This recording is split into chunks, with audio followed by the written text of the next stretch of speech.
اعوذ باللہ من الشیطان الرجیم بسم اللہ الرحمن الرحیم۔ ہم نے یہ ثابت کر دیا کہ نواب صاحب ولد نقی علی صاحب ولد رضا علی صاحب بانس بریلوی کے نزدیک جو بھی تعریف ہو شرک کی، اس کے علاوہ بھی شرک رہ جاتے، جس کو وہ شرک قرار تعریف کے اعتبار سے نہیں دے سکتے، لیکن اس کو اخفا کر لیتے ہیں اور چند چیزوں کے اوپر وہ کہتے ہیں کہ یہ چیزیں جو اس تعریف پر نہیں ہوتی وہ شرک نہیں ہے۔ لیکن اب ایسے ایسے شرک ہم نے بیان کیے جو ان تعریفات پر نہیں ہے، اور جب ان تعریفات پر نہیں ہے مگر وہ شرک ہے، جس کا مطلب ہے کہ یہ انہوں نے اور ان کے بعض ماننے والوں نے یہ ایسا اچھا نہیں کیا، اسے ایمانیات سے وہ کرنا ہے۔ اب یہ تو ہم نے نہیں کہہ سکتے کہ ان کو پتہ نہیں تھا، کیونکہ ظاہر بات ہے بر صغیر میں تو ہنود بھی ہیں اور اس حد تک ہیں اور ان کے عقائد ان کو معلوم ہے۔ تو پھر سوال یہ پیدا ہوتا ہے کہ آخر انہوں نے ایسا کیا کیوں؟ اس کا اصل میں مطلب یہ ہے، اور یہی چیز میں آپ کو ایک بات بتاؤں، انہوں نے جو بھی کیا، لیکن یہ چیز اسد صاحب تک میں آئی ہے کہ اسد صاحب نے بھی یہ کیا کہ بھائی شرک کی تعریف پر بحث کریں۔ اب صحیح طریقہ تو یہ تھا کہ اگر وہ ہمیں مسلمان نہیں مانتے، جیسا کہ گھمن صاحب نے بھی سوال کیا کہ جب آپ مسلمان نہیں مانتے تو آپ پہلے تو یہ ہے کہ ہمیں مسلمان مانیں اور پھر تعریف پر بحث کریں، ورنہ ایک کافر سمجھتے ہوئے کسی کو اس سے شرک کی تعریف پر بحث کرنا سمجھ میں نہیں آتا۔ تو بات یہ تھی کہ ہم نے بھی ان کے مباحث سنے، اور اس سے میں نے یہی اندازہ کیا کہ انہوں نے شاید یہ سوچا ہوگا کہ شرک کی ایک تعریف گھمن صاحب تشریف بیان فرمائیں گے اور اس کے بعد میں اس پہ اعتراض وارد کر دوں گا اور پھر دوسری فرمائیں گے۔ یہ نہیں سوچا کہ وہ جو تعریف بیان کریں گے اس پر بھی اعتراضات وارد ہیں اور کئی عقائد شرک سے باہر ہوتے ہیں، جو تعریف کی شرک سے، لیکن وہ شرک ہوتے ہیں۔ تو یہ اگر کوئی طریقہ اختیار کرے تو آپ اس کو فوراً پکڑیں۔ اب وہ یہی کہہ سکتا ہے کہ پھر شرک کہتے کس کو ہے؟ تو دیکھیے، شرک کی اس کے بارے میں ہم پہلے تو باری تعالیٰ کے بارے میں بنیادی باتیں اعتقاد کریں گے اور پھر کہیں گے کہ یہ عقائد جو ہیں قرآن و حدیث کے اعتبار سے شرک بنتے ہیں۔ یہی صحیح طریقہ ہے، یہ نہیں کہ ایک لگی بھلی تعریف بیان کر دی۔ ہاں، اس کے علاوہ اگر کوئی نیا ایسا عقیدہ آتا ہے جو پہلے لوگوں نے نہیں سنا تو اس کو قرآن و حدیث اور اجماع اور ذریات دین، یہ چار، ان سے تحقیق کی جائے گی کہ کیا یہ شرک بنتا ہے یا نہیں بنتا۔ تو ایسی تعریف کرنا ہے کہ کوئی نیا ایسا عقیدہ آ جائے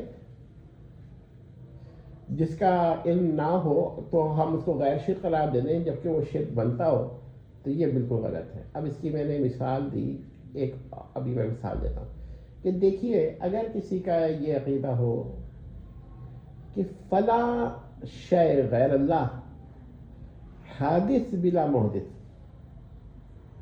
یعنی حادث بلا محدث ہے یا محدث بلا محدث ہے، ایک ہی بات بنتی ہے۔ حادث بلا محدث کہیے یا محدث بلا محدث کہیے، مالکار ایک ہی ہے دونوں کا۔ تو اب باری تعالیٰ تو قدیم ہے، اور جو قدیم ہو وہ نہ حادث بالمحدث ہوتا ہے اور نہ حادث بلا محدث ہوتا ہے۔ اور یہ بعض لوگ تو یہ بھی کہیں گے کہ حادث بلا محدث ہونا ہی محال عقلی، بالکل بالکل بالکل محال عقلی۔ احداث بلا محدث یہ محال عقلی، لیکن اگر کسی کا یہ عقیدہ ہو اس محال عقلی کا تو یہ مشرک قرار پائے گا نا۔ ایک تو یہ پوائنٹ۔ اب کوئی اگر کہے کہ فلاں غیر اللہ حادث بلا محدث ہے اور باری تعالیٰ نے اس کی تخلیق نہیں کی، اس کا احداث نہیں کیا، تو ایسے شخص کو آپ مشرک کہیں گے کہ نہیں؟ کافر پہ بحث نہیں ہو رہی، کافر تو آپ کہہ دیں گے، مشرک کہنے میں مسئلہ ہوگا. آئیے ذرا اور بھی مثالیں دیکھتے ہیں. یہ میں مثال پیش کی تھی کہ اگر کسی کا یہ عقیدہ ہو کہ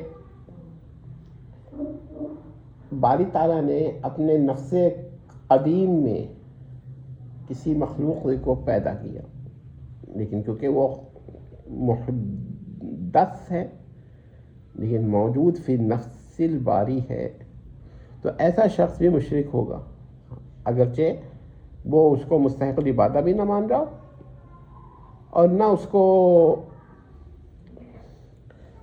مان رہا ہو کیا کہتے ہیں واجب الوجود. ظاہر بات ہے واجب الوجود میں اگر اس کو احداث اس کا مان رہا ہے وہ حادث ہی مان رہا ہے، حادث واجب الوجود نہیں ہوتا. مسئلہ یہ ہے. اب آپ یہ کہہ سکتے ہیں کہ واجب الوجود کے نفس میں حادث ہونا محال عقلی ہے، تو یہ تو ٹھیک ہے، اس پہ اور غیر مقدور ہے، اس پہ بھی کوئی اعتراض نہیں ہے. ان کا سوال یہ عقیدہ شرک ہے کہ نہیں. تو بحث ہوئی عقیدے پر. باقی اگر کوئی شے، کوئی چیز، کوئی مفہوم محال عقلی ہے، کوئی تصور محال عقلی ہے، کوئی بات محال عقلی ہے، تو اس سے اس کا غیر شرک ہونا تو لازم نہیں آتا. تو یہ شرک ہے، یہ تو ہم نے مثال دی ہے. اسی طرح اگر کوئی یہ عقیدہ رکھے کہ فلاں غیر اللہ جو ہے وہ مستقل ہے، مستقل الوجود ہے، اگرچہ حادث ہے، اور باری تعالیٰ قدیم ہے، وہ بھی مستقل وجود ہے، مگر وہ غیر اللہ باری تعالیٰ کا محتاج نہیں، صرف حادث مستقل. اب خواہ باری تعالیٰ نے اس کو ایجاد کیا ہو، اس کے بعد یہ عقیدہ رکھے کہ وہ مستقل فی الوجود بنا دیا اس کو، اب اس کو کیا کہتے ہیں غیر مستقل کرنے پہ قادر نہیں ہے، یا یہ عقیدہ رکھے کہ عارضی طور پر وہ باری تعالیٰ سے مستغنی. یہ عقیدے شرکیہ ہیں، شرک ہیں. مگر آپ اس کو کہیں گے نا کہ یہ عقائد جو ہیں وہ جو ہیں یہ رکھے نہیں جا سکتے. یہ عقائد جو رکھے گا وہ کافر و مشرک ہوگا.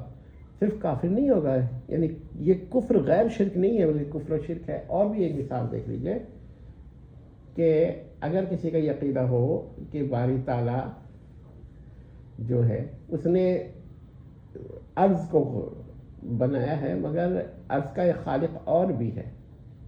دو خالق ہیں عرض کے، ایک باری تعالیٰ ہے اور ایک مخلوق ہے. تو آپ کہیں گے دو خالق کیسے ہو سکتے ہیں؟ دو خالق کا تو ہونا محال ہے، بالکل محال ہے. لیکن سوال یہ ہے کہ عقیدہ تو رکھا جا سکتا ہے، وہ تو محال عقلی ہو، متناقض بالذات ہو، بلکہ محال عقلی کی سب سے بڑی قسم جو ہے متناقض بالذات ہے، تو بھی وہ شرک ہوگا. یہ نہیں ہے کہ متناقض بالذات عقیدہ رکھ لے کوئی تو شرک نہ ہو، غیر شرک ہو جائے. تو یہ باتیں ایسی ہیں نا کہ حیرت ہوتی ہے کہ کیونکہ ان کو شاید یہ نہیں اندازہ ہوگا کہ کوئی یہ سوالات بھی کرے گا کہ بھائی شرک کی اتنی اقسام ہے. اچھا اب اس کو بھی چھوڑیے. کوئی کہتا ہے باری تعالیٰ ہی حادث ہے، لیکن وہ حادث بلا محدث ہے، حادث بلا خالق ہے. ظاہر ہے کہ جب وہ اس کا کوئی خالق نہیں تو غیر مخلوق ہوگا مگر حادث ہوگا، اور عدم سے وجود میں آیا ہوگا، یعنی قدیم نہیں ہوگا، غیر قدیم ہے. تو اب باری تعالیٰ کے بارے میں یہ عقیدہ رکھنا سراسر کفر اور شرک ہے. صرف کفر نہیں ہے، کیونکہ اب وہ باری تعالیٰ کو شریک کر رہا ہے حدوث میں، اور یہ عقیدہ شرک ہے. کس کے؟ حدوث فی الوجود میں، یعنی موجود ہونے میں، موجودیہ میں وہ حادث مان رہا ہے. صرف محل الحدوث بھی نہیں مان رہا. اس پہ ایک سوال پیدا ہوتا ہے کہ کیا فلاسفہ میں کہ کیا محل الحدوث جو ہے وہ حادث ہوتا ہے یا نہیں ہوتا، لیکن یہ تو کھل کر ہی حادث مان رہا ہے. اب یہ مشرک ہوا؟ بالکل ہوا. تو آپ نے یہ دیکھا کہ کچھ عقائد ایسے ہیں. اب آپ جو بھی تعریف کیجئے، میں نے پہلی تعریف بیان کی، دوسری تعریف بیان کی، تیسری تعریف بیان کی، چوتھی تعریف بیان کی، اور پھر تمام تعریفات کو ملا کر ایک تعریف بنائی اور وہ بھی بیان کی، تو اس پر تو میں نے یہ آپ کو بتا دیا کہ ایک ہر تعریف پر کوئی اعتراض وارد ہوتا ہے تو جو تمام تعریفات آپ کہے گا یہ بھی شرک، یہ بھی شرک، یہ بھی شرک، الگ الگ ہی ان کو کاؤنٹ کریں گے نا، تو وہ بھی یہی ہم کہتے ہیں کہ اگر آپ ایسے کیجئے گا تب بھی ہمارے اعتراضات اس پہ وارد ہوں گے۔ تو ہماری بات ٹھیک ہے کہ ہم بنیادی اصول و قواعد توحید کے باری تعالیٰ کے لیے مانیں گے، پھر قرآن و حدیث سے یہ دیکھیں گے کہ کون سی صفت جو ہے کون باری تعالیٰ کے لیے خاص ہے، یا کوئی ایسی بات غیر اللہ کے لیے ماننی جو منافی ہے توحید کے کسی نہ کسی اعتبار سے، یا نقص لاتی ہے باری تعالیٰ کی توحید پر، تو اس کو بھی ہم شرک کہیں گے۔ تو ایسے ہم یہ نہیں کہہ سکتے کہ ایک ایسی تعریف بیان کریں جس سے ہر عقیدہ جو ہے نا وہ جامع، اگر آپ اس طرح کی تعریف بیان کرنا چاہیں گے تو پھر اس طرح یہی ہوگا جیسا کہ میں نے بیان کیا۔ تو عام طور پہ ہم یہی کہتے ہیں کہ ہر وہ صفت جو باری تعالیٰ کے لیے خاص ہو وہ غیر اللہ کے لیے ماننا، خواہ اس طرح کہ وہ باری تعالیٰ کے لیے ثابت ہو، خواہ اس طرح کہ وہ باری تعالیٰ کے لیے ثابت نہ ہو، ہر دو طرح وہ شرک ہے، اور بھی اس میں تحقیق ہو سکتی ہے۔ تو یہ کام علماء کا ہے کہ تحقیق کریں، ورنہ اس طرح اگر آپ صرف قواعد اور اصول سے بحث کریں گے کہ ایسا اصول بنا دو جس سے، تو پھر بہت سارے عقائد جو ہیں وہ شرکیہ کفریاں ہیں۔ لیجیے ایک اور مثال لے لیجیے، دیکھیے اس پر تو اتفاق ہے نا کہ باری تعالیٰ کا مخلوق سے اتحاد ہر تین طرح سے محال عقلی ہے۔ مثلا باری تعالیٰ حادث ہو کر اتحاد کرے، یا اس کا کوئی ذات جو ہے وہ کسی حد تک حادث ہو کر اتحاد کرے، یہ بھی کفر و شرک ہے، محال عقلی کا عقیدہ ہے۔ اور اگر کوئی یہ عقیدہ رکھے کہ حادث جو ہے وہ قدیم ہو گیا اور پھر اتحاد ہوا، کسی حد تک اتنا قدیم ہوا کہ اتحاد ہوا، یا پھر یہ عقیدہ رکھے کہ حادث رہا، قدیم رہا، پھر بھی ایک اتحاد ہو گیا، یہ اتحاد ہر صورت میں محال عقلی اور غیر مقدور ہے۔ لیکن سوال یہ ہے کہ صرف کفر ہے یا شرک ہے، تو کوئی بھی مسلمان ایسا نہیں ہوگا جو اس کو شرک نہ سمجھے۔ آپ اس کی بات کرتے ہیں، اگر کوئی یہی عقیدہ رکھ دے کہ فلاں انسان پر باری تعالیٰ نازل ہو گیا، خود باری تعالیٰ اس پر نازل ہو گیا، جیسے تو یہ عقیدہ بھی شرک ہوگا۔ فلاں آدمی کہے کہ میرے اندر باری تعالیٰ آ گیا تو یہ بھی شرک ہوگا۔